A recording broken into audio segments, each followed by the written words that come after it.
Bloomberg Audio Studios. Podcasts, radio, news. You're listening to the Bloomberg Balance of Power podcast. Catch us live weekdays at noon and 5 p.m. Eastern on Apple CarPlay and Android Auto with the Bloomberg Business app. Listen on demand wherever you get your podcasts or watch us live on YouTube. President Trump speaking live to members of his cabinet at the White House. We wanted to spend some time listening to the president there about a range of issues and specifically what's happening with regard to a ceasefire in Israel. The beginning of his remarks were focused on Israel, and we moved to the shutdown. This is day 9, among other issues. We'll return to the room if he does turn things over to questions from reporters who are actually in the cabinet room today. I'm Joe Matthew in Washington. Thanks for being with us on Balance of Power Thursday edition. Michelle Jamrisco is with me here in the nation's capital. So, too, is Tyler Kendall, our Washington correspondent. Tyler would typically be at the White House, but we're lucky to have her in studio today, having made her way back over to the Bureau here. Not a lot of news here. In fact, there's still a lot of questions, Tyler, about the makeup of this ceasefire plan that has now apparently been accepted by Hamas and the start of implementation by Israel. Considering the questions we have, though, for the president to be preparing to get on Air Force One and fly there personally is pretty remarkable. Definitely, Joe, including whether or not Hamas is going to disarm, whether or not this ceasefire will hold. There's still a lot of big questions going forward here when it comes to this, but it is clear that the White House really does want to show this forward progress. And I found it interesting that we just heard President Trump in these remarks during the cabinet meeting call out these regional partners, including Qatar and Egypt. We know that this administration has been really working closely with those regional partners. We saw it really highlighted during the UN General Assembly, for example, President Trump holding what turned out to be a very consequential meeting on the sidelines to get the backing of these other nations. I'd point out that back in May, we saw President Trump become the first sitting U.S. president to visit Qatar. And I think that is really one of the themes that we're going to see moving forward here when it comes to some of these big questions about maintaining peace and stability in the region. How is the U.S. engaging more broadly, perhaps, with these other partners? Well, Tyler, if this trip does come to fruition, we'll have the president abroad, perhaps even speaking to lawmakers on that side at the same time as this shutdown seems to have no end in sight. Did we hear anything from the president today or in the past 48 hours that you think will change that? Well, at this point, our understanding is these negotiations, any sort of talks, they're all informal and they're happening perhaps on a bipartisan basis, but they're behind the scenes and they are not at this leadership level.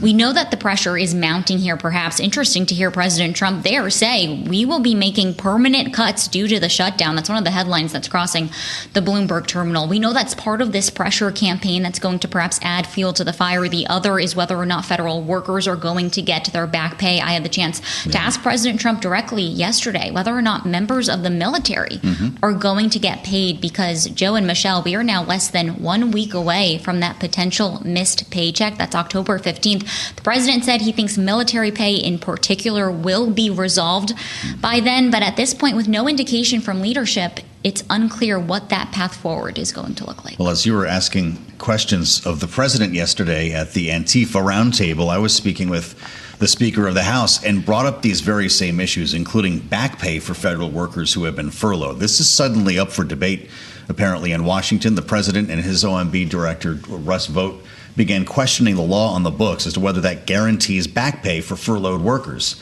And it was part of my conversation here with the Speaker of the House, Mike Johnson. We're going to hear from Johnson and Hakeem Jeffries, who also spoke to Bloomberg today. Let's start with the Speaker. There's different legal analyses that are floating around right now, and I've been so busy with this, I haven't had a chance to dig into it. I am a lawyer. I'm looking forward to reading through that because I kind of get into all the scholarship side of this. It has always been my understanding that the law requires furloughed workers to receive back pay, and of course that's been the tradition. And I'm not sure exactly what the president is referring to there. I haven't had a chance to talk to him about that specific issue yet, but we will. I can tell you this, though. The view of the White House, the view of the president himself, is that he doesn't want federal workers to be used as pawns here. We've got some great patriotic Americans who work for our agencies and provide essential services to the people.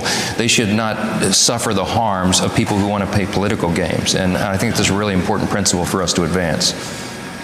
Do you worry about mass layoffs coming as early as next week and that actually poisoning the well even more between Republicans and Democrats? What would be the impact of a move like that?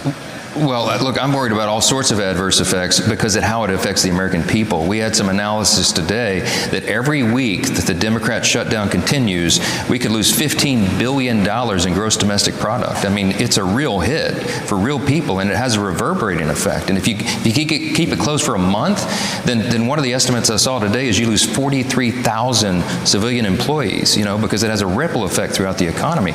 We can't afford to do that right now. Things were going in the right direction, and this is a terrible setback for the country. It also has implications for national security. I mean, you look at things like nuclear deterrence. Those programs are stalled right now, right? And every day you do that, it has real-world consequences for us. Not a game, and we need to end it right now.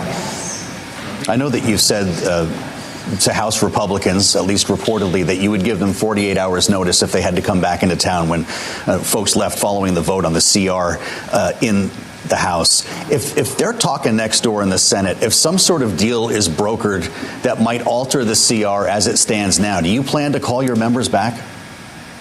Look, the devil's in the details, but I don't know how they could possibly alter it. We made it so simple. There's nothing to take off of that. It is virtually identical to what Chuck Schumer himself championed in March of this year. And so we're not going to strap on extraneous policy issues and all of that would take a long time because the government's now closed down. They need to pass the clean CR, turn the lights back on, and get everybody back to work. I'm just so frustrated with the nonsense around this. And I think more and more people at home are as well. I saw a Rasmussen poll that came out a couple of hours ago. 49% of the American people were polled said that Democrats did this to give benefits to illegal aliens. They are not wrong. $200 billion in their counter proposal would pay illegal aliens the benefits that hard-working American taxpayers provide. We're not doing that. We're not going to add $1.5 trillion new dollars to spending. We're not taking Chuck Schumer's ridiculous counter proposal. We're going to do the right thing for the people, and the Republicans are on the job to do it. I know you had a couple of visitors at your office today, Mr. Speaker. A couple of Democratic senators, I believe Kelly and Gallego, had a lot of things to say about the swearing in of a new member of Congress from Arizona. I also saw Congressman Mike Lawler from New York get into an altercation with Hakeem Jeffries as he was coming out of his office here. I know that elbows can be sharp on Capitol Hill, but Mr. Speaker, what's happened to decorum? Is this a new low? Look, I work on decorum around here all the time. Everybody knows that's my record. I started it when I came to Washington in January 2017. I authored the Honor and Civility Caucus Pledge and the Commitment to Civility. I mean, we have to maintain this. There are fights about policy, but it shouldn't be personal. I try to model that myself. I try to, encourage colleagues to do it. But I would tell you the tension here is very high because it's high because the stakes are so high. And you got real Americans, real constituents back home who are really suffering because of the nonsense. And it gets us upset here sometimes. I understand that emotion. We've got to keep it in check. We've got to get everybody working together, and we've got to get the lights back on. To get the lights back on, easier said than done here in Washington. The Speaker of the House talking with us here on Balance of Power. That was the late edition yesterday. Michelle Jamrisco, the talking points are pretty tight when you're dealing with any Republican lawmaker. And of course, he's providing a lot of them. So really crystallizing the arguments on the Republican side of things. You can sense the frustration.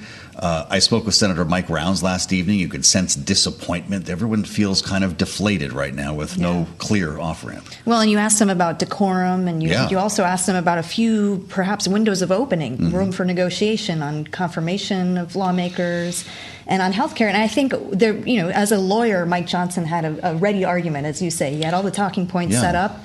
He made his argument pretty articulately. But the one point where I thought I saw some daylight in your cracking his argument was when you asked him about the health care negotiations. Why not order up or pledge to have a vote on that and let this thing kind of play out? And he said he couldn't do that due to process. And that seems a little suspect, as you and I both know. Yeah, he's the boss and he can do what he wants there. But obviously they're not going to budge on this, at least not yet. And when you listen to Hakeem Jeffries, you really get a sense of the distance between these two.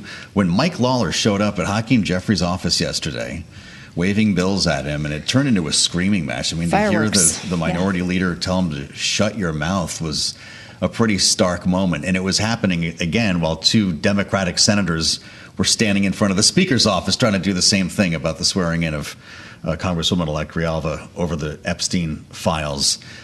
This could get worse, by the way, yeah, in the days ahead. Unfriendly terms right now, I think we can say, to say the least. Yeah, let's hear from Jeffries. He was on Bloomberg Surveillance this morning, the Democratic leader in the House, with the other side of the story here on Bloomberg. Listen. Our view, certainly in the House, is that we will evaluate in good faith any bipartisan proposal that is sent over to us from the Senate if it decisively addresses the Republican health care crisis with respect to the Affordable Care Act tax credits extensions or any other issues that may be put on the table because of the enormity of the attack on the health care of the American people that Republicans have waged this year. It's got to be meaningful. It's got to actually improve the lives of the American people. But unlike Republicans who have adopted this my way or the highway approach, we are actually willing to sit down and evaluate in good faith anything that could advance the ball here for working class Americans, middle class Americans, and everyday Americans. Is there an opportunity for standalone legislation to make sure that the more than 1 million active duty service members get paid next week? Certainly, our view in the House is that we should stand by our men and women in uniform and make sure that they do not miss a paycheck. Unfortunately, Speaker Johnson has ruled that out, saying it's not really an issue that he's prepared to deal with, in part because Republicans canceled votes last week, canceled votes this week. Apparently, they may not be coming back next week. And what is that all for? Why are they on vacation in the middle of a government shutdown, particularly as it relates to the real possibility that our military families might miss a paycheck that they cannot afford to miss? We're urging Republicans to get back into town, allow us to deal with the military pay issue, allow us to deal with the Republican health care crisis, and allow us to reopen the government so we can enact a spending agreement that meets the needs of the American people. Leader Jeffries, we also saw a pretty explosive argument between you and fellow New York Congressman Mike Lawler, and then you proceeded to call Lawler an embarrassment on television. Was this fight representative of the state tensions that are going on within the Republican Party in New York State right now? Well, MAGA Mike Lawler is an irrelevant individual. He's a clout chaser, and he was stalking the Democratic leadership press conference in ways that are unhinged. And, you know, at the end of the day, our view is the people who need to sit down and have the conversation with us, Republican leadership in the House and in the Senate, the Trump administration, including the president or the vice president or anyone that they designate, are the ones who are ultimately going to determine how we can find a bipartisan path out of it. And we look forward to having those conversations, but unfortunately, Republicans to date have declined to do that. Well, what was he doing that you deem unhinged? And have you spoken to him since? Have tensions cooled? It doesn't sound like they have. He's an irrelevant individual, and as I indicated, his behavior clearly speaks for itself. Complete and total embarrassment as a description was a polite use of words. Wow. Hakeem Jeffries coming off his encounter with Congressman Mike Lawler, of course, the Republican from New York. Great conversation, and thanks to Anne-Marie Hordern. That was from Bloomberg Surveillance earlier this morning. Stay with us on Balance of Power. We'll have much more coming up after this.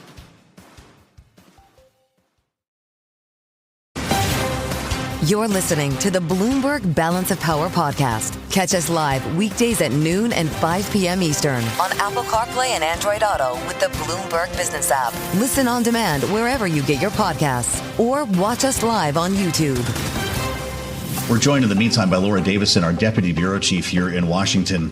We might have to put pads on to continue covering this. Laura, what did you make of the day in Washington yesterday with these encounters taking place on Capitol Hill? It's like the stages of grief, and apparently we're in the anger stage. We're in the anger stage, and also we're in the stunt stage. Remember, the House has been out. They have not actually had any votes. The Senate really also hasn't had that much work to do because we are still in the messaging phase of the shutdown. We're not anywhere near, it seems, the deal-making stage. So this is when you see lawmakers start behaving badly. They don't have enough work. It's a little bit like children. You need to make sure they're fully occupied to stay on track. So, Laura, we've been talking a lot about the pressure points at this phase. We talked a lot about furloughs, worker back pay, especially the military pay deadline, flight delays. Is Are any of these factors kind of growing in importance to these lawmakers who might still be swayed in one way or another? The flight delays, that is the number one thing to watch. One, because that's when they're going to start to hear the outrage from their constituents. That affects, everyone, no matter where your district is. The worker pay issue, the federal worker pay issue, that is also a massive issue. You've got military bases and federal workers spread out across the country. Some more than 85% of federal workers aren't in Washington, D.C. So it's not just a local Maryland, Virginia issue. This is nationwide, but it still is only about 2 to 3 million people that are getting a paycheck from the federal government that aren't getting that paycheck as the shutdown persists. But the flight delays will be huge. There's also more niche areas, but that could have real effects for people. The flood insurance program is essentially breaking down during the shutdown. We're not seeing economic data come out, which they think, that's only important for economists and Wall Street. But this also affects the Social Security cost of living increase that they would calculate in this fall. That's very important for a lot of people, who are on Social Security. They want to see what their increase is going to be for the coming year. So there's a lot of little details here that the longer this goes on, the longer this piles up, the more outrage hits. And we're at that point where lawmakers are kind of trying to figure out, how long can we withhold before constituents are really mad. What do we make of the debate here over back pay? This is what the White House got people talking about yesterday, that maybe there's not a guarantee, as we thought was codified by law, to give back pay to federal workers post-furlough. Speaker Johnson sounded a lot like Donald Trump there, having said they deserve back pay. When we asked him about it last evening, he said that there are different interpretations floating around there, and he hasn't quite read up on it yet. Is this about to change? This is my interpretation of Johnson's comments there is that Republicans on the Hill are deeply uncomfortable with this idea that federal workers might not get paid. Those are their constituents. Trump, from his perch at the White House, is seeing this as much more of a, here's a way to sort of, put pressure on Democrats. This is something that Russ Vought, the White House budget director, has been very keen to do as a way to sort of really kind of hit Democrats where it hurts. But when you actually see lawmakers, they do not want to do this. And this is, and much less, it probably is illegal. There's a law that Trump himself signed back in 2019. Of course, the Trump administration has not been afraid of, testing these boundaries. If they do it, it would almost certainly be litigated. So unclear, exactly how that would play out. But that's one of the more far-fetched things that they could do. Do you think we'll see any movement in the days ahead, especially as the president is headed off into the Middle East? He's made these threats of, Democrat programs, as he just called them in the cabinet meeting. He's also talked about potentially mass firings, to the people that are not being taken care of, are not his people.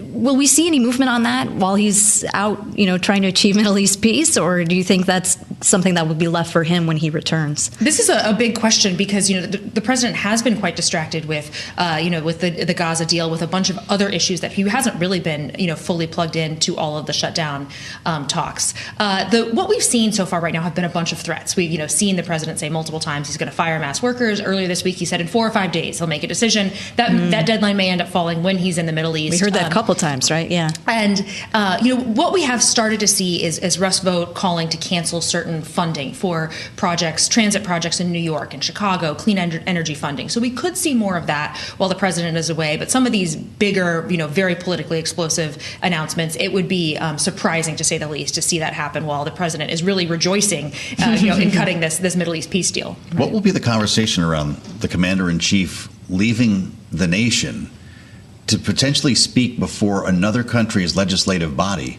in the middle of a government shutdown here?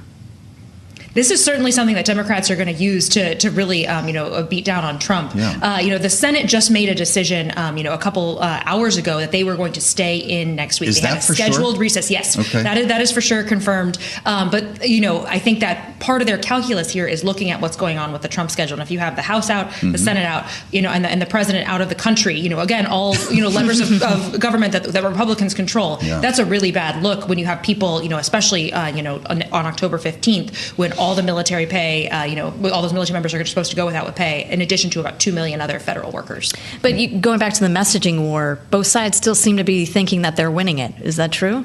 Yes, and the polling shows, that the Republicans are still losing a little bit, but, you look at poll by poll, and this changes a lot. What the real breakthrough that Democrats are really banking on this week was Marjorie Taylor Greene coming out and saying, hey, Republicans, we need to focus on this ACA issue. This is going to really hurt my kids, hurt people in my district. So far she's, one of a small choir of voices, but Democrats are banking that as these notices go out, people see the premium increases, that they'll be able to win this messaging war. That's still a little bit of a risky gambit, but they're feeling good, as are, you see more cracks forming on the Republican side. You have, Trump undercutting the congressional leaders' messages. So there's a little bit more discord, at least right now this week. If you're just joining us on Bloomberg Radio, it's Balance of Power. Live from Washington, we're going to kick things over shortly to Hollywood, where David Ellison, Paramount Skydance, is going to be sitting down with our own Lucas Shaw. That's only moments away here on Bloomberg. The fact that the Senate's going to be in next week, should that give us hope that there's maybe some progress being had, or that's just optics because nobody wants to leave town right now?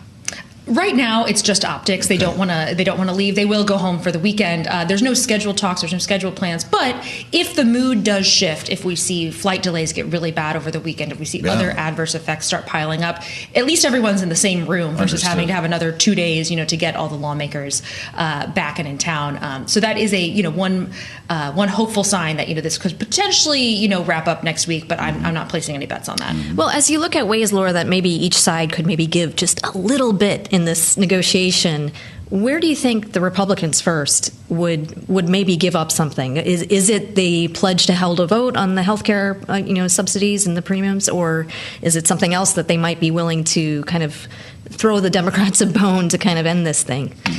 Right now, the conversation to end this has to have some piece of the ACA subsidies as part of it. That's been Democrats' main ask. They basically peeled away. They came in with a long list of healthcare asks, rolling back some of the Medicaid cuts in Trump's tax law. That's not even talked about anymore. Everything is laser focused on the ACA subsidies. And whether that is, that funding is included in the CR, that would be a major win for the Democrats, or a promise of a future vote, which is always a risky thing that happens in Washington. A lot of votes have gotten passed because folks were promised something would come later that never did. So you're going to see Democrats being reticent to agree to that. But it depends, kind of how strong the pledge is and how much they trust the other side. And that's really the big issue right now. If you just have leaders, between Schumer and Jeffries, and that just don't trust each other, don't trust their Republican counterparts in Thune and Johnson. This is a new low for trust, it does feel like. And so when you start asking how we get out of this, that's when even lawmakers themselves start projecting a potential protracted shutdown, maybe another record. And I wonder what do we do with this November 21st date? If we keep ticking away the weeks here, don't they need to rewrite the CR? At some point they'll pass this and it'll be a week long. Yeah, and that's the thing that they're really, watching carefully of, do you, if you pass it now, even you've already wasted 2 weeks. We're already working on the next shutdown. And they're not focused on the appropriations bills, which, for the folks who are the real budget nerds know that they have to get those, those underlying long-term spending bills done. The work has essentially halted on that. You have some moderates who are kind of talking about, what could they do there, but that's really just a sideshow here. So this is going to be a really tricky issue. I'll note that in the last shutdown, the day that the CR was signed was also the day that there was ground stoppages at Philadelphia Airport, at Newark, That's at LaGuardia. Right. That was the thing that finally made folks say, okay, let's pass this. Let's get a deal. We now suddenly have shut down the entire Eastern apparently Seaboard. That's coming based on what we're hearing, right? Yeah. Thanks for listening to the Balance of Power podcast. Make sure to subscribe if you haven't already at Apple, Spotify, or wherever you get your podcasts. And you can find us live every weekday from Washington, D.C. at noontime Eastern at Bloomberg.com.